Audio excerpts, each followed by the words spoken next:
Spendthrift Farm Stallions. First 2-year-olds on the track by Golden Sense, Cross Traffic, It's My Lucky Day, Can the Man, and Shaking It Up, including Cross Traffic's impressive black type winner, Jaywalk, who recently captured the White Clay Creek Stakes at Delaware Park. Spendthrift, the breeder's farm.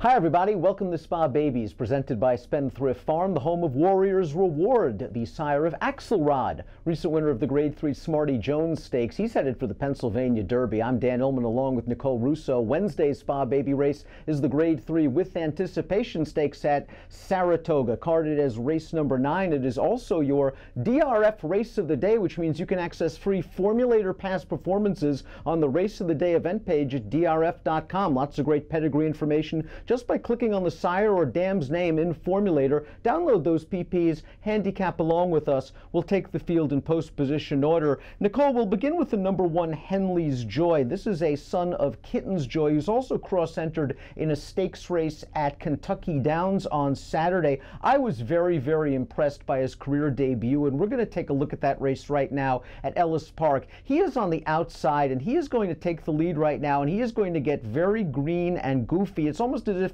once he makes the front, he doesn't know what to do. He starts drifting in towards the inside. He's drifting out again. I thought this horse was very visually impressive. Forced 5 wide going into the first turn, in and among horses on the backstretch, and then winning that race very, very easily in hand. And he's got a big turf pedigree as well. Yeah, very much so. Obviously, by Kitten's Joy, the nation's leading turf sire several years running now. The dam won a couple of times on turf.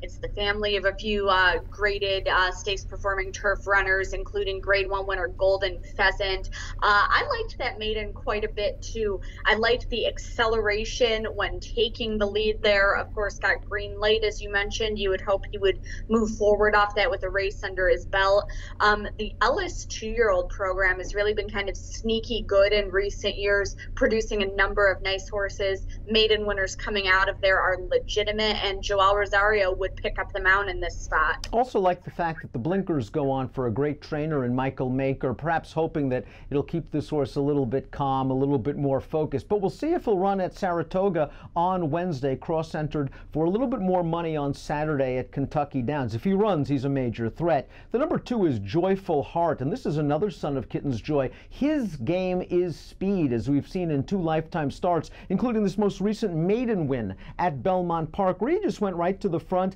and kept on going. A very professional and solid effort, and I would think he's going to be on the lead in this spot. I would think so too, particularly drawing toward the inside. Finished second in his debut to Swamp Rat, who won next out and comes back before winning here. Both of those at 6 furlongs, but another one by Kitten's Joy, and I always say that I prefer those going long. Kitten's Joy, a long-winded turf horse who sires the same. And the dam won a couple of synthetic routes going long. She's a half to a stakes winning turf router, so there's plenty of distance influence in this colt's pedigree. I would think that Joyful Heart's going to try to make the lead and take them as far as he can. Yes and Yes is another horse that's stretching out in distance and can certainly be a pace factor. This horse came from off the pace to win his career debut at Belmont at a gigantic price for trainer Phil Glibbs. We see him in the White Cat. He's been sitting in the pocket and he angles out, and he has some work to do still at the 8th pole, and I like the way he gamely kicked down these horses late. In his subsequent start, the Skidmore Stakes, he broke from an inside post. I'm not sure he really liked that. I'm not sure he loved the give in the ground either. I'm willing to give that race a little bit of a mulligan. He stretches out, he should show some speed, and he's interesting at a price. You know, I think you do make an interesting point about the ground, because the ground has been a thing that a lot of these turf maidens in New York this summer have had to contend with, that we should really keep in mind going forward. This one has, you know, some distance ability on the female side of his family. He's by Sydney's Candy, who could go long, but I tend to prefer his runners going a little bit shorter or as kind of late closing sprinters, as this one was in his debut. He's going 2 sprints to a route. You know, there's kind of a little bit of everything going on here with him. Dam's thrown a couple of turf route black type runners. Miami Cat, a stakes winner at Saratoga. I Ain't Gonna Lie, a juvenile stakes place router on on the turf. It'll be interesting to see if he wants this extra distance. I think he'll be close to the pace under Rajiv Mirage. The number 4, Gunslinger, a private purchase for the connections of Glorious Empire, who swept through the Bowling Green and the Sword Dancer on turf earlier this meet. This gelding is still a maiden, but plenty of turf pedigree, obviously, as an Irish-bred son of Born to Sea, and finished ahead of a next out winner in his most recent race. He did. He's faced a pretty nice 2-year-old called Lethal Turbo a couple of times. He's not facing the cream of the European group, but he's facing decent runners. And of course, you have to, give European shippers some credit when they come over here, when they're getting going. His dam is half to a German stakes winner. I like seeing German runners in the pedigree of a horse going long. They're really tough horses who have a lot of stamina. This one's sire, Born to Sea. We don't see many runners by him here, but Born to Sea is out of the Great Mare Urban Sea, which makes him a half-brother to leading sires Galileo and See the Stars. The number 5 is See Now, going out for trainer Todd Pletcher. Talk about stamina. This is a Tis Now colt out of an AP Indy mare who debuted at 5 furlongs on the dirt, and I'd say that 5 furlongs was just a little bit too short. Stretched out on turf earlier this Saratoga meet, See Now responded with a front-running score. I like the way this horse rated while on the lead and then kicked away with some professionalism and class in the lane. The 4th dam, the Great Miesk. Yeah, definitely. And of course, Mias family responsible for so many great runners over the years. Even just recently, runners like Caracanti, who won the Breeders' Cup Mile a couple of years back. So definitely a turf pedigree underneath. This one, as you just noted, really improved when it switched to turf and stretched out last out. I think it was maybe more a function of the distance than the surface, but he certainly took to the turf. Unionizer, the number 6, is entered for main track only, so we'll move to the number 7, Some Like It Hot Brown. This is a New York bred that unexpectedly ran 9 furlongs earlier this meet at Saratoga, and he loved it. As we take a look from this video replay, he made this gigantic move on the turn to take over a clear lead, and then while some of these other 2-year-olds are saying, hey, isn't this race supposed to be for 1 mile and a 16th, Some Like It Hot Brown keeps right on going. It's really hard to rate this race, obviously. They ran it at the wrong distance, but visually impressive for a turf debut. Yeah, visually impressive. And, obviously you're taking the results of that race with a grain of salt, as, I think some of the horses were a little bit compromised going longer.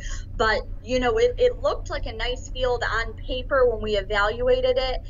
One of the runners in it, Dashing Dan, has already come back to win next out in a maiden last week. And Some Like It Hot Brown, he's certainly got a pedigree that indicates he would like going longer on the turf, a son of Big Brown, and from a very good family that includes the good 2-year-old Stevie Wonderboy and Theyskins Theory. Todd Pletcher trains See Now. He also has the number 8 Opry trying turf for the first time. Todd wanted to get this horse on the grass, and no surprise for the career debut, as he's a son of the turf-loving Declaration of War. I thought this horse ran really well in his dirt debut to only get beat a half length. We've got a formulator fact for Todd. Over the past 3 years, we'll show the pedigree card first. This is a half-degree who won on turf and wanted to go long. I'm a little surprised that Declaration of War is 0 for 18. It's not enough data for me to say he's not going to sire turf runners. He's obviously a turf-meant stallion. This horse, I think, could easily improve on the grass. I think so as well. As you just said, the intent was there. Declaration of War, not a big sample size of runners in the U.S. just yet. And of course, when you look at the U.S. market, he's breeding more, dirt type mares than turf type mares. He doesn't have a large sample size of first turf runners yet. I think he's definitely a turf meant stallion. And Opry's still a maiden, but it was a very good, very close third in his start there. Switches to Javier Castellano. I mentioned the formulator fact. We'll throw it up right now. Todd's 40% with a $4 ROI over the past 3 years, with 2-year-old second-time starters moving from dirt to turf and from sprint to route. It's been a good angle, and Opry has the pedigree. Swamp Rat we've already talked about. That's the number 9. Winner of the debut, running down Joyful Heart in very nice fashion at a big price, and then earning black type most recently in the Skidmore Stakes. We're going to take a look at that race right now. Swamp Rat again had to contend with that good ground. He's the number 8 horse with the black cap, and he's on the outside outside right now, and he's kind of going one paced, and he'll finally kick it in the last eighth of a mile to finish second. I think he was struggling with the ground for most of this race. He's going to have to stretch out a little bit in distance, but this horse has shown some ability. Yeah, and you know what? He's definitely shown some ability, shown some class. But certainly a pedigree that indicates he can go long. He's by Hat Trick, who had a very quick turn of foot, and his runners tend to go a little bit shorter. But Hat Trick from a stamina-laden sire line, and Swamp Rat out of a Smart Strike mare. That classic sire certainly adds some ability as well. Really fun race. Not only the Spa Baby event presented by Spendthrift on Wednesday, but our DRF race of the day. Who do you like? You know what? Just some like it Hot Brown. I can't ignore, that very classy pedigree. The fact that, he clearly wants to go long. As I said, I'm sort of, we're not quite sure yet how the form of that race is going to come back, with the extenuating circumstances. But one of the runners from it has come back to win. Some like it Hot Brown clearly has some class. And I think if Henley's Joy does run here, he's going to be very, very tough. As I said, I really like that Ellis 2-year-old program. I like the acceleration this horse showed. He is drawn down toward the inside, which I'm a little bit worried about, but I think the addition of blinkers should help with that if he runs here, and should help keep him more focused on the lane as well. I liked See Now's turf debut at Saratoga earlier this meet. I like the improved speed. I really like this horse's pedigree. Obviously, we discussed the 4th Dan Miesk. He did beat a next out winner in that race. I think this horse has shown improvement from start to start. I think a good trip is coming. I think the 2 and the 3 are going to show some speed, and I wouldn't be surprised if See Now is able to sort of tuck in right behind those horses for Pletcher and Velasquez. I'll go 5, 1, 9, and 2 in Wednesday's race of the day, the Grade 3 with Anticipation Stakes, which also happens to be our Spa Baby race, and our Spa Baby coverage is presented by Spendthrift.